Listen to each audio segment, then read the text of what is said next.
ဒီမျိုးသမီးကတော့ကလေး6ယောက်ရဲ့မိခင်ပါမိသားစု9ယောက်လုံးကအိမ်လေးတစ်လုံးထဲမှာစုပြုံနေထိုင်ကြပါတယ်စုပ်ပြက်နေတဲ့မိဖို့ချောင်နဲ့ကြက်ညက်လုံးနဲ့လူနေမှုဘဝကြောင့်ဟာရုတာနီမှာတိတိတတာကိုတိမ်ငယ်စိတ်တွေဝင်လာခဲ့ရပါတယ်သူ့ရဲ့အကြီးမားဆုံးဆန္ဒကတော့မိသားစုနဲ့အတူအိမ်ကြီးအိမ်ကောင်းထဲမှာနေထိုင်နေတာပါတရက်မှာတော့ဟာရုတာနီဟာဘေးတန်းကနိုဘီတာနဲ့ဆုံမိပါတယ်နိုဘီတာကသူ့ကိုခရစ်စမတ်ပါတီလာဖို့နွေးနွေးထွေးထွေးဖိတ်ခေါ်ခဲ့ပါတယ်ဒါဟာသူ့ဘဝမှာပထမဆုံးအကြိမ်ဖိတ်ကြားခံရခြင်းဖြစ်ပါတယ်ဟာရုတာနီကလည်းဘာမှထပ်မစင်စားပဲချက်ချင်းသဘောတူလိုက်ပါတယ်ဒါပေမဲ့မြေခွက်လက်ကိုရောက်တဲ့အခါကျမှပါတီကိုဘသူ့အိမ်မှာလုပ်မလဲဆိုတာဆုံးဖြတ်ဖို့စုံစမ်းစီစောရမယ်ဆိုတာသိလိုက်ရပါတယ်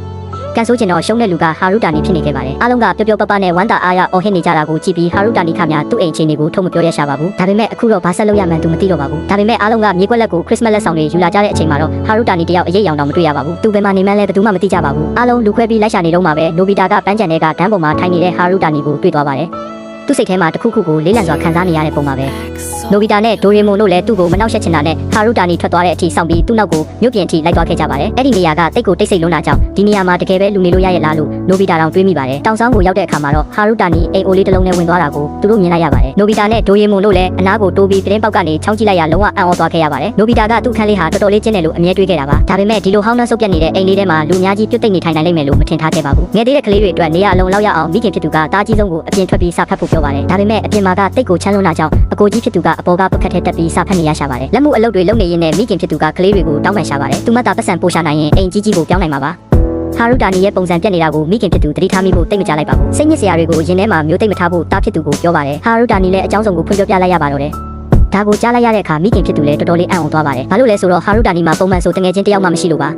အမေဖြစ်သူရဲ့တုံ့ပြန်မှုကိုမြင်ပြီးဟာရုတာနီဟာဖိတ်ကြားချက်ကိုညှင်းပယ်ဖို့အိမ်ပြင်ကိုပြေးထွက်သွားပါတယ်ဒါပေမဲ့အမေဖြစ်သူကနောက်ကနေလှမ်းခေါ်လိုက်ပါတယ်အမေကဟာရုတာနီကိုပြောပါတယ်ခရစ်စမတ်နေ့ကျရင်မောင်နှမတွေကိုအပြင်ခေါ်သွားပေးမယ်တဲ့ဒါမှသူတို့အိမ်မှာပဲခရစ်စမတ်ပါတီကျင်းပနိုင်မှာမလို့ပါပြီးတော့အမေကရန်2000ထုတ်ပေးပြီးတငယ်ချင်းတွေနဲ့အတူတူစားဖို့ကိတ်မုတ်တစ်ခုဝယ်ဖို့ပြောပါတယ်ဒီမြင်ကွင်းကိုကြည့်ပြီးဒိုရေမွန်လည်းစပြင်းမချပဲမနေနိုင်ပါဘူး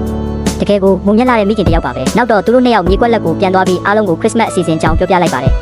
အဲ့ဒီခရစ်စမတ်အကျိုးညကတော့ထူးထူးခြားခြားပို့ပြီးချမ်းအေးနေခဲ့ပါတယ်ဟာရုတာနီရဲ့မိသားစုဝင်တွေအပြင်ထွက်ခါနီးမှာပဲနိုဘီတာနဲ့သူ့တငယ်ချင်းတွေရောက်လာကြပါတယ်သူကဟာရုတာနီရဲ့အမေကိုစိတ်ချဖို့ပြောပြီးအပြင်သွားစရာမလိုပဲအားလုံးအတူတူခရစ်စမတ်ပါတီဆင်နွှဲနိုင်တယ်လို့ပြောပါတယ်တစ်ဖက်မှာတော့ဟာရုတာနီဟာကိတ်မုံဝယ်ဖို့မြို့ထဲမှာတန်းစီနေပါတယ်သူရှိကကောင်လေးကသူ့အမေကိုချွဲပြီးချမ်းတယ်လို့ပြောနေတာကိုမေ့ကြည့်နေမိပါတယ်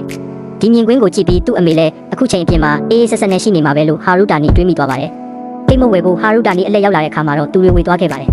လက်ထဲကရန်2000ဟာကြောက်ခဲထက်တောင်ပိုပြီးလေးလံနေတယ်လို့ပါပဲဒါဟာသူ့အမေနေမနာညမနာလက်မှုအလုပ်တွေလုပ်ပြီးပင်ပန်းရှာထားတဲ့ပတ်စံတွေလေနောက်ဆုံးတော့ဟာရုတာနီဟာကိတ်မုံမဝယ်ဖို့ဆုံးဖြတ်လိုက်ပါတယ်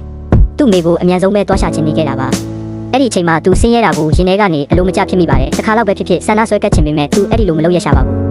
ဟာရုတာနီတယောက်လမ်းပေါ်မှာမောပန်းနွမ်းနေစွာလဲကျသွားပေမဲ့ချက်ချင်းပဲပြန်ထပြီးကိုပေါ်ကနှင်းတွေကိုခါချလိုက်ပါတယ်ဆိုင်ကတင်းပေါက်ကဖန်လုံးလေးကိုစိုက်ကြည့်ရင်သူတို့မှသာအင်ကြီးကြီးရှိရင်စိတ်ပူစရာတွေရှိတော့မှမဟုတ်ဘူးလို့တွေးနေမိပါတယ်အဲ့ဒီအချိန်မှာပဲနိုဘီတာသူ့အနားကိုရောက်လာပါတယ်သူ့ရဲ့အပြုံးကတော့အမြဲတမ်းလိုပဲနှွေးထွေးလို့နေပါတယ်နောက်တော့သူတို့နှစ်ယောက်အိမ်အိုလေးစီပြန်လာခဲ့ကြပါတယ်နိုဘီတာကဟာရုတာနီကိုတကားဖွင့်ဖို့ပြောပါတယ်အထဲမှာအန်အောစရာတစ်ခုစောင့်ကြိုနေလို့ပါ